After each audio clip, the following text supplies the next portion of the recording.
सॼी सिंध जियां सांगड़ में बि सिंध एक्शन कमेटी जे ज़िले सांगड़ पारां बोर मुतासिरनि जी वाहड़ न थियण ऐं आयल इमदाद राति जी उंधाही में मखसूस माण्हुनि खे ॾियण ख़िलाफ़ बच्चू बादशाह चौक खां प्रेस क्लब ताईं एहतजाजी रैली कढी वई।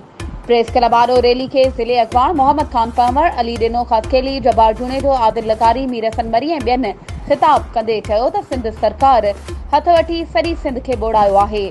दुनिया में मिलियल इमदाद सां पंहिंजा बिभ भरण में पूरा आहिनि। रैली दौरान सिंध हुकूमत खां मुतालबो कयो त जिन ग़रीब मिसकीननि ऐं हारी पोरहतनि जा घर किरी पिया आहिनि, जिन जा फसल तबाह थिया आहिनि ऐं चौपायो माल मरी वियो आहे, उन्हनि जो मुआवज़ो ॾिनो वञे। रैली दौरान सिंध हुकूमत जे DC सांगड़ ख़िलाफ़ नारेबाज़ी पिणु कई वई। वधीक ख़बरुनि ऐं अपडेट्स जे लाइ असांजे चैनल खे सब्सक्राइब कयो ऐं हा, बेल आइकन खे प्रेस करणु न विसारिजो त जीअं असांजी हर नई अचण वारी वीडियो तव्हां ताईं पहुची सघे।